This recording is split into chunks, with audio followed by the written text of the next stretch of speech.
वहाँ जिस्म बहुत कीमती होते हैं। जिस मुआशरे में इंसानों की कोई कीमत नहीं होती, वहाँ इज्जत की बोली सबसे ऊंची लगती है। जिस मुआशरे में इंसानों की कोई कीमत नहीं होती, वहाँ बिनते हवा सरे बाजार तबले की थाप पर नाचती है। और जिस मुआशरे में इंसानों की कोई कीमत नहीं होती, वहाँ भूख तहजीब के आदाब भुला देती है। यहाँ हवस के पुजारी स्याह रातों में सफेद जिस्मों का जीवन स्याह करते हैं। यहाँ पे नाचते पैरों की थाप बिकती है, यहाँ पे जागती आंखों के ख्वाब बिकते हैं, यहाँ पे फूल से होंठों की प्यास बिकती है, यहाँ पे जिस्म है बिकते शबाब बिकते। आली वकार भूख 2 वक्त की रोटी के एवज बिनते हवा को इब्ने आदम की हवस का निशाना बनने पर मजबूर कर देती है, लेकिन कहीं कोई कयामत नहीं उतरती। 14 साला बीरा अपनी असमत लुटाने के बाद जान से भी हाथ धो बैठती है, लेकिन कहीं कोई कयामत नहीं उतरती। थर की जलती रेत पर नंगे पांव चलने वाली कौम का सदर इस्लामाबाद की सड़कों पर मर्सिडीज में सफर करता है, लेकिन कहीं कोई कयामत नहीं उतरती।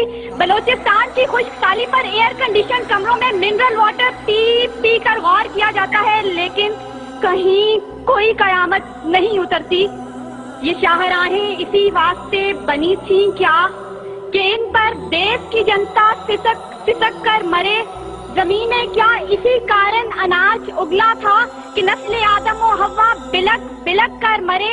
मिले इसीलिए रेशम के ढेर बुनती हैं कि दुख्तराने वतन तार तार को तरसे। चमन को इसीलिए माली ने खून से सींचा था कि उसकी अपनी निगाहें बहार को तरसे।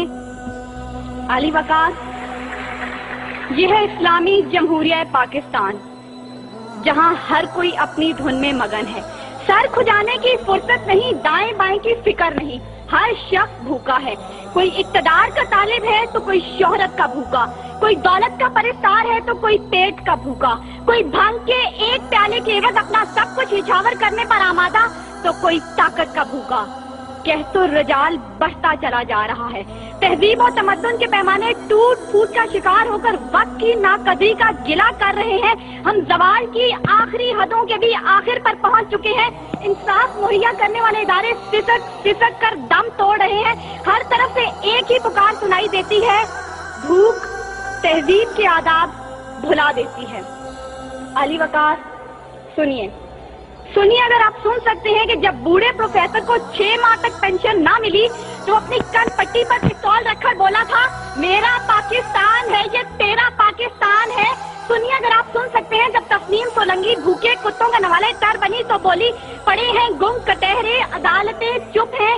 सुनिए अगर आप सुन सकते हैं जब मजदूर शाम को खाली हाथ घर लौटा तो अपने बच्चों से नजरें चुराते हुए बोला, है तल्ख बहुत बंदाए मजदूर के औकात। सुनिए अगर आप सुन सकते हैं कि वजीर आजम की खुली कचहरी में खुदसोजी करने वाला शख्स बोला था, मैं भी पाकिस्तान हूँ तू भी पाकिस्तान है।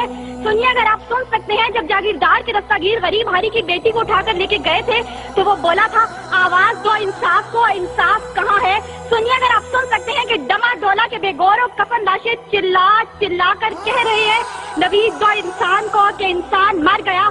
सुनिए अगर आप सुन सकते हैं डॉक्टर आफिया सिद्दीकी आज भी सरापा सवाल है, जिम्मेदार कौन। सुनिए अगर आप सुन सकते हैं लाल मस्जिद के शोहदा कह रहे हैं, पाक फौज तू जिंदाबाद। और सुनिए अगर आप सुन सकते हैं जब बेरोजगार बाप ने अपनी 3 जवान बेटियों को मौत के घाट उतारा था तो बोला था, अजब रस्म है चारा गरों की महफिल में, लगाकर जख्म नमक से मसाज करते हैं। गरीबे शहर तरफता है एक नवाले को, अमीरे शहर के कुत्ते भी राज करते हैं।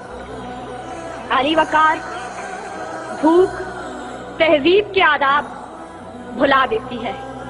गुर्बत से मजबूर लोग अपने बच्चे भूनकर खा जाते हैं, अपने गुर्दे और आंखें बेच डालते हैं, अपनी 8 साला बच्चियां दलालों के हवाले कर देते हैं, अपने खानदान के साथ आग में कूद जाते हैं, दरियाओं समंदरों में छलांगे लगा देते हैं, पंखों के साथ लटक जाते हैं, ट्रेन की पटरी के आगे लेट जाते हैं। गुर्बत, जुल्म और महंगाई से मजबूर लोग अपने मासूम बच्चों के गले काट देते हैं। आली वकार, صدارت، وزارت اور عمارت کے بھوکے تہذیبی اقدار کو پامال کر دیتے ہیں. کبھی تو چند کھوٹے سکوں کے وقت قوم کی بیٹیوں کو بیچ ڈالتے ہیں، تو کبھی مساجد کا تقدس پامال کرتے ہوئے انہیں لہو رنگ کرتے ہیں، اور کبھی اپنی ہی عوام سے کہتے ہیں میں تمہیں وہاں سے نشانہ بناؤں گا کہ تمہیں پتہ بھی نہیں چلے گا. جب لوگ یہ کہتے ہیں خدا دیکھ رہا ہے، میں سوچنے لگتا ہوں کیا دیکھ رہا ہے. علی وقار، اس سے پہلے کہ بھوک اس ملک کو کھا جائے، اس سے پہلے کہ لہجے بے آواز ہو جائیں، سر سنگیت سب بے ساز ہو جائے، ملت اسلامیہ کی یہ بیٹی، ملک و قوم کی بیٹی اور آپ کی بیٹی آپ سے استدعا کرتی ہے خدارا بوڑھے باپ کا سہارا بن جائیے جس کے بیٹے نے خود سوزی کی. خدارا اس عورت کے آنسو پوئنٹ ڈالیے جس کی بیٹی جاگیردار کی ہوس کا نشانہ بنی. اور خدارا ان معصوم بچوں کے سر پر دستے شفقت رکھیے جن کا باپ پولیس مقابلے میں مارا گیا. ان اشعار کے ساتھ ہی موضوع زیر بحث سمیٹتی ہوں. ستم ظریفی وقت میں کلیوں کی نزاکت کو، دلوں کی محبت کو اس طرح سے مسئلہ ہے، اس طرح سے کچلا ہے کہ زندگی اذیت ہے اور سانس کی بھی قیمت ہے.